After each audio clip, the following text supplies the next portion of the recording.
तो ये मेरी सेकंड वीडियो है भारत के संवैधानिक विकास की। इससे पहली वीडियो में हमने लास्ट जो पढ़ा था 1858 का एक्ट पढ़ा था। अब ये चलेगा 1861 का भारत परिषद अधिनियम। ठीक है, तो चलिए शुरू करते हैं। पॉइंट नंबर पहला इसमें क्या कहता है, देखिए। गवर्नर जनरल की कार्यकारिणी परिषद में 5वां सदस्य जोड़ा गया था। जो पहले जो गवर्नर परिषद की जो कार्यकारिणी थी उसमें 4 लोग थे। ठीक है, कितने लोग थे उसमें? 4 लोग थे, मैंने पढ़ाया तुम्हें। उसमें अब एक जना और जोड़ा गया, 5वां।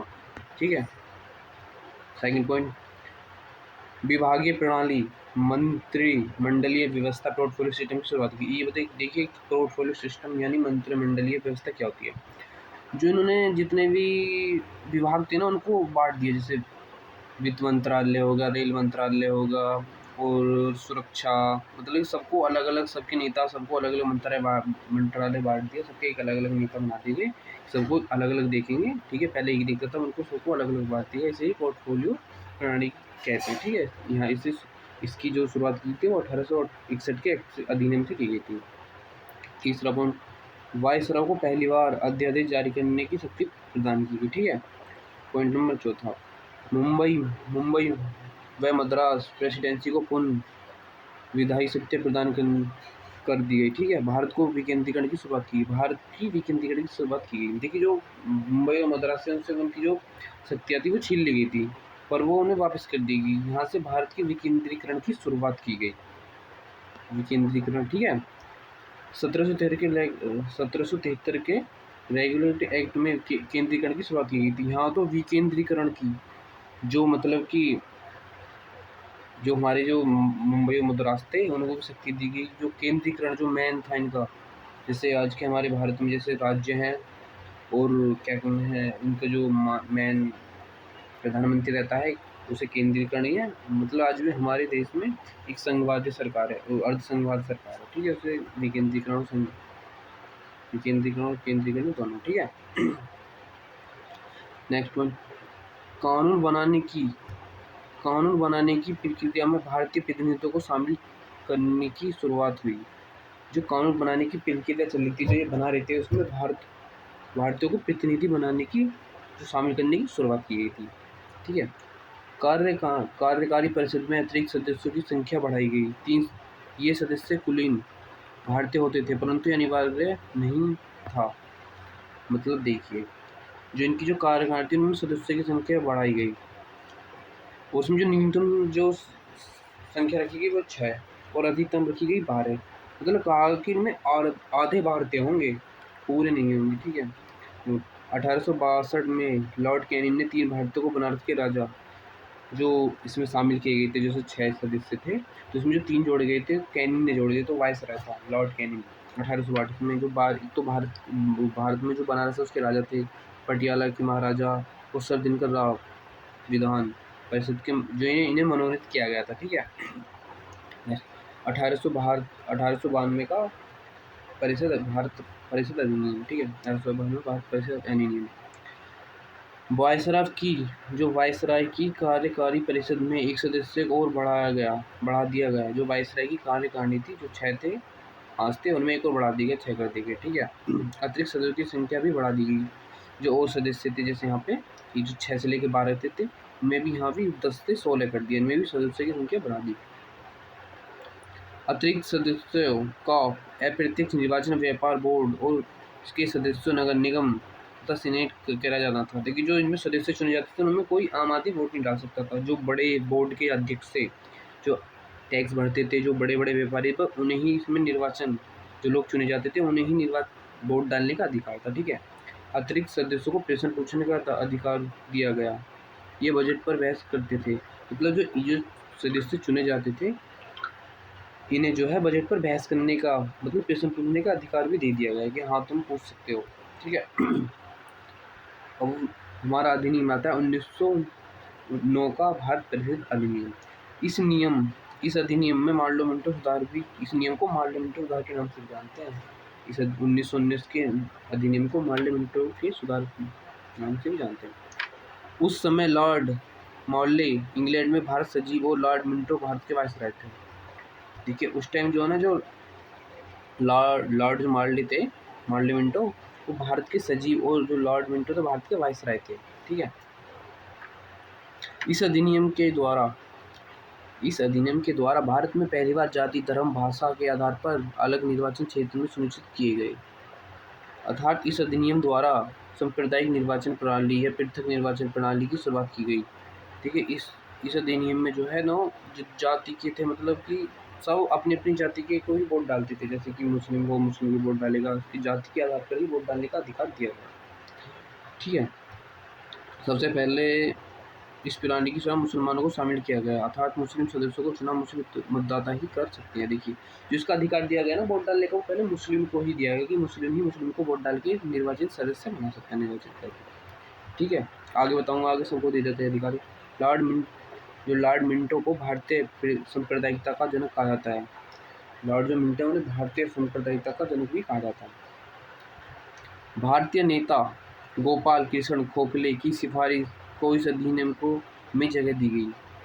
जो भारतीय नेता गोपाल कृष्ण गोखले की सिफारिश को इस अधिनियम की जगह दी गई थी।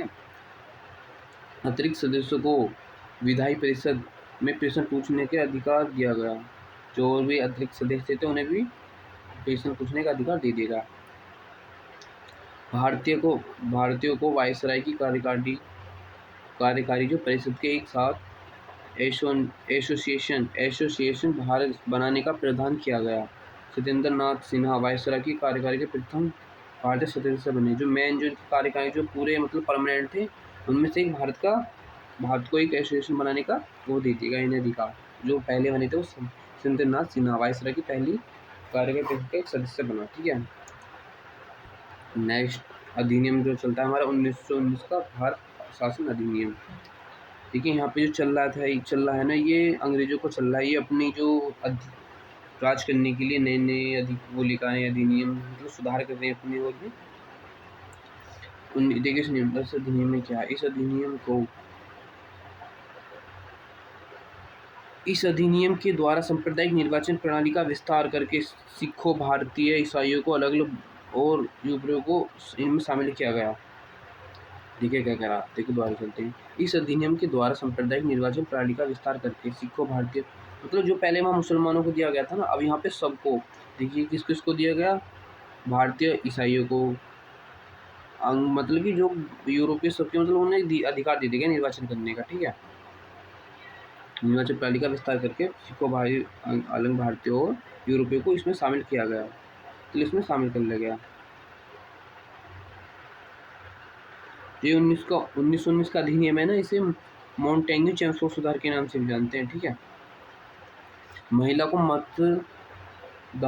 इसमें देखो जो 19 से जो अगर जो क्वेश्चन पूछ लगे तो उसमें कि महिला को मताधिकार कब दिया गया, तो महिला को मताधिकार 1919 के भारत शासन अधिनियम के द्वारा दिया गया था। महिला को मताधिकार दिया गया 1919 में। ठीक है। केंद्र में द्विशासनात्मक व्यवस्था और प्रत्यक्ष निर्वाचन की व्यवस्था प्रारंभ की। ठीक है। राज्य परिषद, वर्तमान में राज्यसभा, केंद्रीय विधानसभा, वर्तमान में जो लोकसभा है केंद्रीय विधानसभा, प्रांतों में द्विशासन प्रणाली की शुरुआत की गई। जो प्रांत हैं, जो जैसे हमारे राज्य हैं, तो उनमें द्विशासन प्रणाली की शुरुआत की गई। जैसे इनका एक मैन होगा, जैसे हमारे भारत के प्रधानमंत्री है, तो राज्यों का ऐसे एक उनका मैन होगा, उसमें द्विशासन प्रणाली की शुरुआत की गई। ठीक है। नेक्स्ट देखते हैं की गई संघ लोकसेवा आयोग यूपीएससी, जिसे आज हम यूपीएससी के नाम से, के गठन प्रावधान किया गया। यूपीएससी का गठन ली आयोग की सिफारिश पर 1926 में किया गया। जो यूपीएससी गठन किया वो ली आयोग की सिफारिश पर 1926 में किया गया। यूपीएससी का प्रथम अध्यक्ष को, जो यूपीएससी के प्रथम अध्यक्ष थे, कौन थे वो, रॉस वर्कर। केंद्रीय बजट को राज्य के बजट पर, जो केंद्रीय बजट का जो बजट था हमारा, उसे राज्य के बजट से अलग कर दिया गया। ठीक है। नोट, देश शासन का जनक लियो कार्टिस को माना जाता है। जो देश शासन का जनक है उसे लियो कार्टिस को माना जाता है। मॉन्टेग्यू चेम्सफोर्ड घोषणा पत्र 1917 में आया था और जिसको सुधारा था 1919 में। तो ये मॉन्टेग्यू चेम्सफोर्ड घोषणा पत्र था, ये 1917 में आ गया था, उसका सुधार हुआ था 1919 में हुआ था। साइमन कमीशन, देखिए साइमन कमीशन भारत में आया 1919 के अधिनियम की जांच, जो 1919 का जो हमारा अधिनियम आता है मॉन्टेग्यू चेम्सफोर्ड, इसकी जांच करने के लिए कि हाँ ये सही है ना सही है, मतलब इसकी जांच करने के लिए ब्रिटिश सरकार ने साइमन कमीशन को भारत भेजा। मतलब कि जो 10 साल में रिपोर्ट तैयार करके भेजनी थी, वो 1919 में आनी थी, तो 1929 को, ये 2 साल पहले ही 1927 को आ गई। 1919 के अधिनियम की जांच हेतु 7 सदस्य साइमन कमीशन का गठन किया गया। 7 सदस्य इसका गठन किया गया। इसके सभी सदस्य अंग्रेज थे। ब्रिटिश आए थे। इस कारण सभी दलों ने इसका बहिष्कार किया। कि जब तुम हमारे भारत में देश में आया तो इसके सदस्य अंग्रेज नहीं आने चाहिए थे। ठीक है। साइमन कमीशन ने गठन के समय इंग्लैंड के प्रधानमंत्री वर्ल्ड विन भारत का सचिव बर्कनहेड थे। बर्कनहेड ने कहा कि भारतीय संविधान बनाने की उन्होंने कहा कि ब्रिटेन के जो वो थे, इंग्लैंड के, इन्होंने कहा कि भारतीय जो है, अगर ये तुम आज़ाद कर दो कि तुम संविधान बनाने के लिए सक्षम नहीं है। ठीक है। फिर नेहरू जी ने अपनी रिपोर्ट दी। नेहरू जी रिपोर्ट जो 1928 में, बर्कनहेड की चुनौतियों को स्वीकार करते हुए मोतीलाल नेहरू जी की अध्यक्षता के 8 सदस्य सर्वदलीय संविधान निर्मात्री समिति का गठन किया गया, जिसमें अगस्त 1928 में अपनी रिपोर्ट प्रस्तुत की।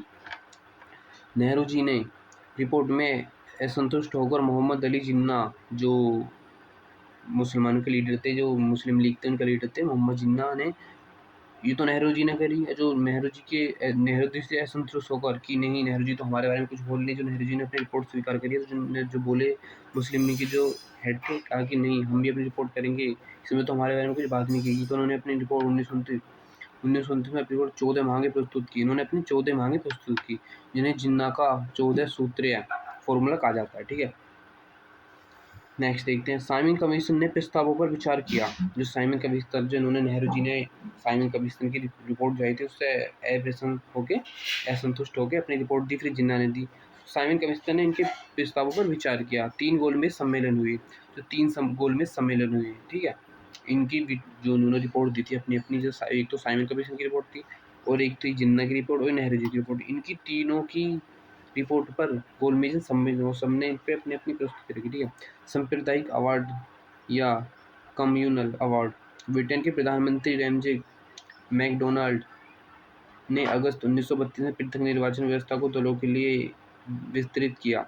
दलों के लिए प्रांतीय विधानमंडलों के सुरक्षित स्थान प्रदान किए। नेक्स्ट चलते हैं, पूना पैक्ट, सितंबर 1932। देखिए, पूना पैक्ट, दलितों के लिए अलग निर्वाचन व्यवस्था के कारण गांधी जी ने पुणे की यरवरदा जेल में अनशन प्रारंभ किया। ठीक है। सितंबर 1932 में महात्मा गांधी जी व भीमराव अम्बेडकर के बीच समझौता हुआ, जिसे पूना समझौता कहा जाता है। जो बाबा साहब अम्बेडकर जी के बीच और महात्मा गांधी जी के बीच समझौता हुआ था, उसे पूना पैक्ट के नाम से जाना जाता है। ठीक है। कांग्रेस ने दलितों को प्रांतीय विधानमंडलों में 147 और 148 सुरक्षित सीटें देने का वादा किया। जो कांग्रेस थी, उन्होंने प्रांतीय विधानमंडलों में 148 से 147 सीट देने का वादा किया। केंद्रीय विधानमंडलों में दलितों को 18% सुरक्षित सीटें दिए जाने की घोषणा की। ठीक है।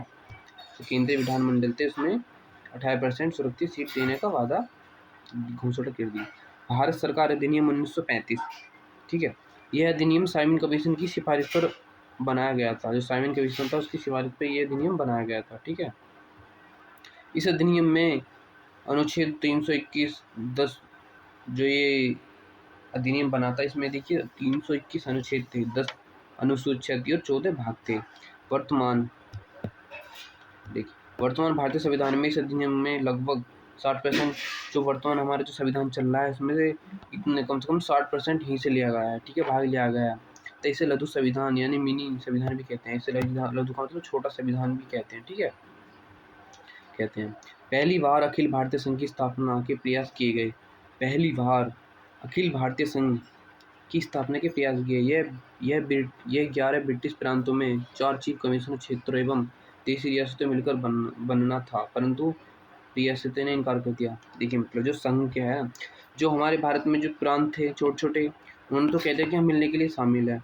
जो रियासतें थी, रियासतें मतलब जिनमें छोटे छोटे जो गाँव वो बस्ती मतलब कि छोटे छोटे जिले थे, उनमें जो प्रिंसेस स्टेट थी, मतलब राजा महाराजों का राज था, उन्होंने मना कर दिया मिलने से। वो इनकी शर्तों से संतुष्ट नहीं थे, तो उन्होंने इसमें इनकी मिलने से मना कर दिया, अस्वीकार कर दिया।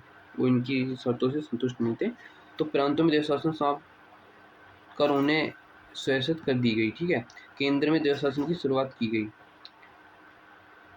पहले तो समाप्त कर दी गई थी, अब केंद्र में पहले प्रांतों में थी, अब केंद्र में द्वैध शासन की शुरुआत कर दी गई। ठीक है, केंद्र और राज्यों के बीच पहली बार शक्तियों का विभाजन हुआ।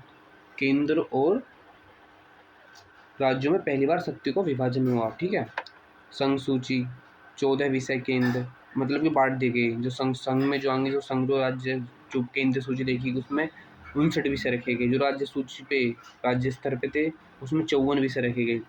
जो समावर्ती सूची थी, समवर्ती सूची, उसमें 36 विषय। दोनों कानून मतलब कि जो जिस पे हमारा केंद्र बनाएगी वो उसमें मतलब 59 विषय थे। ठीक है, 59 विषय थे।